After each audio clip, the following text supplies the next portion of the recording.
Hello everyone, so today I'm in the produce department and I'm going to give my recommendations, my personal tastes and opinions on a number of vegetables and fruits.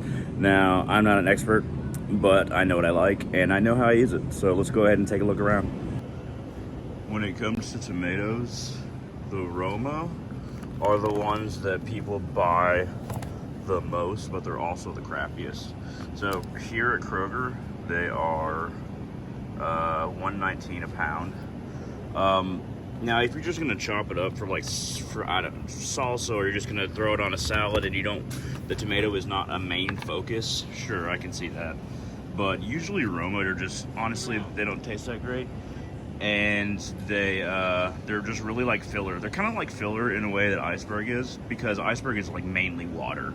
There's just not a whole lot of tomato-y to Roma as far as the taste goes. So with avocados, large ones and small ones, very similar. The large ones are usually a better deal. How I usually tell if a avocado is ready is like, okay, so you can tell by color, very hard. Obviously not ready. This will be ready probably in about 4 days. Something that's a little darker, maybe 3. If it's very dark, then it's either about to be ready, or, yeah, see, so this one is much darker, and it has a tiny bit of give to it. One way that you can tell is you can press on the stem if you don't want to grab the avocado, and you can even kind of remove this if you want to see if it's black on the inside. This one has a tiny bit of give, and it's pretty dark, so it's going to be ready pretty soon. I'd be willing to, this probably be ready tomorrow, sometime tomorrow around the same time. Once again, this one 3 or 4 days. Vine tomatoes, you either like them or you don't. So with vine tomatoes, there's a lot of space on the inside. Like, they're not dense. If you want like less tomato, you don't want like a solid chunk, and you just want more space on the inside, you just want the tomato flavor, and you have more of a shell than actual meat, then go for vine. Vine has the seeds, obviously, well, usually has more seeds than a lot of these other kinds of tomatoes. So you're gonna get more of the bite to it as well. Beefsteak tomatoes, probably my favorite. They're very dense. When you slice them, they're called beefsteak because they are very dense. So when you slice them, you're getting the most tomato for your buck. They're not as biting as the vine. I like the taste of vine. I just don't like I have this thing about tomatoes where I don't want to see a whole bunch of like thin liquid on the inside, and I don't like the inside of the skin right underneath the surface and the bumps on it. It makes me feel weird. That's just me, but so you get a really solid slices if you really want to bite into something with beefsteak. And that's about $1.49 here at Kroger. Red tomatoes, vine ripens. These are kind of like in between a beefsteak and a vine. They're not bad. These hothouse tomatoes are red tomatoes. They're usually called hothouse, but these aren't bad. Always remember with garlic, you're only gonna use a tiny bit of it, so just be careful with your estimation of how much you buy. Aha, my favorite place, the wet rack. Let's go ahead and talk about some items on these shelves. I don't like iceberg lettuce, and neither should you. It's the most, when somebody says lettuce, usually people think of iceberg. It's mostly water, very little nutritional value. It's just filler, and it's just something that people use just because it's the thing you use.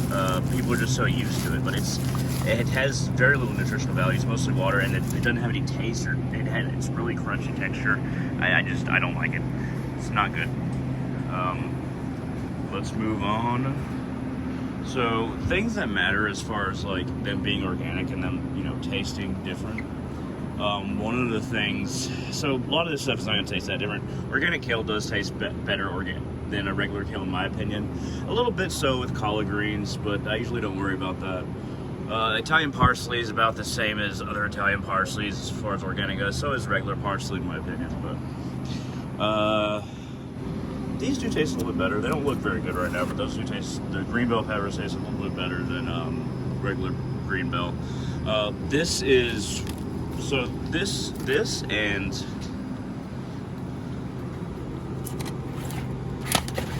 well, I thought there's 2 different kinds. Oh, here it is. These are my number one favorite lettuce. It doesn't look great, but it's got dirt right there. But these are still alive, still living. It's not dead, and it's called butterhead lettuce or living lettuce a lot of the time, and it's because the texture is really good, really green and leafy. The nutritional value is much higher than iceberg, and it's honestly, it's worth the price, and it's worth tearing up for yourself just to have like a really nice, leafy, good textured salad that's not crunchy, but has a lot of nutritional value, and just kind of like more fun to eat, in my opinion. Second favorite, green leaf. Big fan of green leaf. It's cheap. And it does have way more nutritional value than iceberg. Maybe not as much as butterhead, but it's much better for sandwiches, burgers, really whatever you want to work with. Romaine, I don't like the crunchiness of romaine, so I usually don't use it. And when you chop it up, it's kind of hard to deal with the stems. You got to kind of like figure out how you want to deal with the stems. So I usually don't buy that. Green onions. I usually just use the leafy parts of the green onions. I don't use the bottom part. I mean, I kind of use it, but really it's about this. This cooks down the soup's really good and gives you that green onion taste. And let's see, collard greens, really great staple. I like mustard greens on occasion. Also, these is way better if you just buy it yourself, because for all these greens, because if you buy it chopped up in a bag, it's going to be about 8 times more expensive, and it takes like a minute to chop this up, even to remove the stem. Mustard on occasion, much sharper taste than collard greens, but if you just want your average green that you would usually find in most recipes and that you want to use for most recipes, it'd be collard greens. It's got a lot of nutritional value. Dark green, usually good for nutrition. It has a lot of nutritional value. It's cheap, and it's really good to put in stir fries or sautés or really whatever you want. Now, collard greens, once again, the organic version tastes a little bit better, but honestly, collard greens are good to cook with mushrooms. They're good to, if you just kind of sear them, put them on burgers or sandwiches. I usually just chop them up and saute them, to be honest. I despise, where's my enemy at? It's right here somewhere. Oh, here it is. Turnip greens. Ugh. Really pungent taste. Some people really like it, but for me it tastes pungent. It's overpowering. Mustard greens are zesty. This is just pungent and overpowering for my palate. I don't like it. Turnip greens. I don't eat a lot of cauliflower because I hate the texture, to be honest. It's like real, like, it's dense, but also it breaks apart in a weird way, and I don't like it. And if you cook it too much, then it gets real soggy. It feels like you're eating I don't know, like a soggy shrimp or something. I just don't like cauliflower, to be honest. Parsnips, good for soups. So are turnips. Cabbage, surprisingly, when you put it in soup, it makes everything pop. Same with celery. That's the exact same with celery. Cabbage and celery, just put a little bit in whatever soup you're doing. It really makes it pop. Cabbage is also extremely good for you. Turnips, pretty good for you. I add that to soup. They're much denser than potatoes, so be ready to cook them for a long time. Carrots, bulk carrots, I usually just buy those and then just chop them up into little bits. Parsnips, also good for soups, good for baking as well. You can really slice them into slices and then put a lot of seasoning on them and bake them. Really good meal. Corn, of course, everybody knows about corn. Big fan of corn too. Eggplant, I really like in lasagna. When you're cooking in a soup, you have to be careful. When you're cooking in a saute, you have to be careful because it's really easy to overcook eggplant. I despise asparagus and everything it stands for, but it's the best way to do it for me is to grill it. I think I've smelled enough bad asparagus where I just got shocked and I just didn't want to eat it anymore. Good for soups, searing, or baking. Brussels sprouts, also very healthy for you. Same with green beans, similar kind of uses with green beans and Brussels sprouts. I love yellow squash. I don't like the inside color of zucchini squash, but it's actually more popular than yellow squash. But I love yellow squash. Its taste is hard to describe. It's a little bit like it's like a lighter eggplant taste, with like it's got like a certain taste of its own that's really hard to describe. But it's really good, and it soaks up a lot of the flavoring of whatever spice you're using with it. Same with zucchini. Great for soups, great for kebabs as well, chopping it into pieces. Cucumbers, I'm actually not a fan of cucumbers, but they're very good for you, and they're apparently good on sandwiches if you believe every British play in existence. I don't know why I'm organizing this. Alright, green bell peppers, good for grilling, good for chopping up fine in salads. You know, putting a little bit in a soup really adds a fullness to the flavor of the soup. I usually go for red or yellow bell peppers. Red is gonna have the most, a little bit richer than all the other ones in my opinion. Green is what you expect from a pepper basically, and all these bell peppers are not hot at all. If you're looking for heat, well, these mini sweet peppers are really good for sauteing, and you can actually put them on kebabs too and grill them. Just don't grill them for very long. But I'm a big fan of these mini sweet peppers. Anaheim, kind of medium on the heat range. Now, a lot of this is not going to make sense to some people because I'm not super knowledgeable about heat ranges. I just kind of have tried them all. Medium heat range, banana pepper's not hot at all. Well, this one's obvious, it's hot. Poblano's not hot at all, but really good for sauteing, putting cream cheese in. If you're gonna do it that way, you kind of sear it, or you can stuff it with something. It's really good for sautés as well. Serranos are actually pretty hot. Usually I found that the larger jalapenos and the ones that come from Mexico are much harder than the jalapenos that we grow here. And that's it for this wall. Alright, we're back at tomatoes because I'm a tomato guy apparently. Kamados are my favorite tomatoes. They're a dark tomato that's not here right now, but organic Roma are definitely way better than the regular Roma, to be honest. Grape tomatoes, they're more crunchy than like something like cherry tomatoes over here, like the Glories. They're more crunchy and dense. Cherry tomatoes have got a lot of space on side of them, and they're easy to bite into. Honestly, Glory is a little bit better than the petite snacking ones if you know the difference between brands. Campari is a big favorite for somebody who wants a better version of a vine tomato.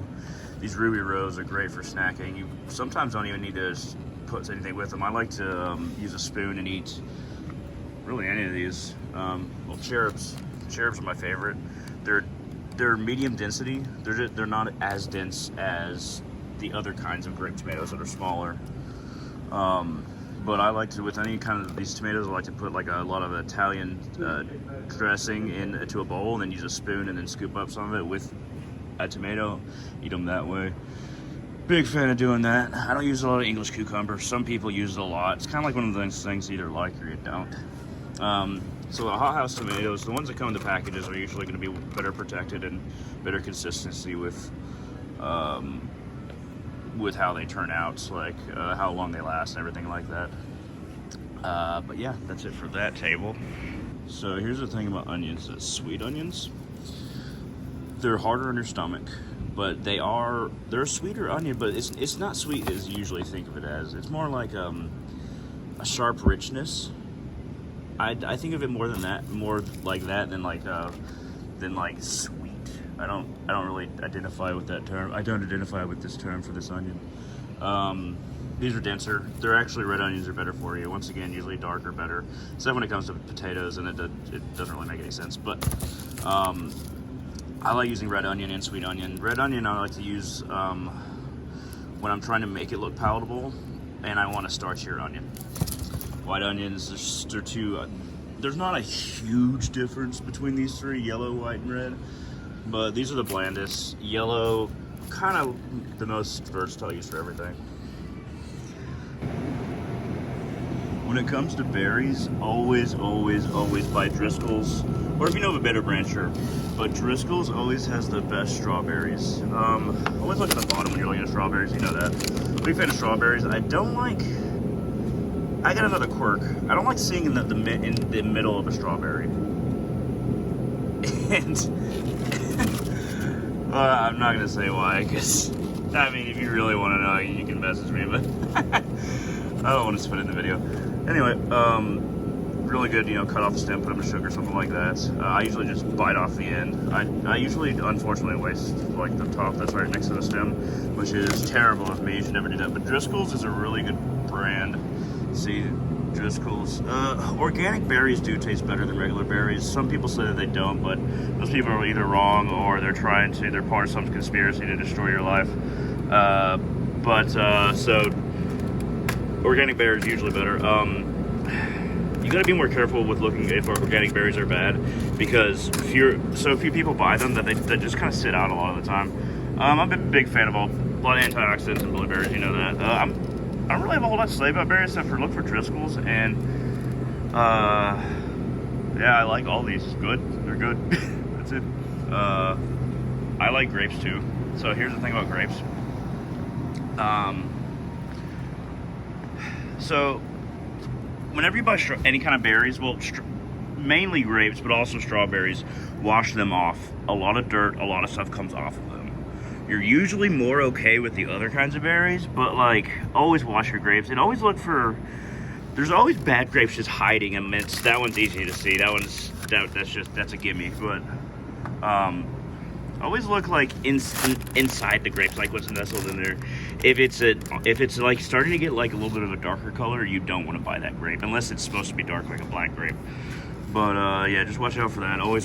Please always wash your grapes, for God's sakes. I mean, you can even see the residue. Like, ugh, like what is that? Do they just sprinkle dust on every single grape?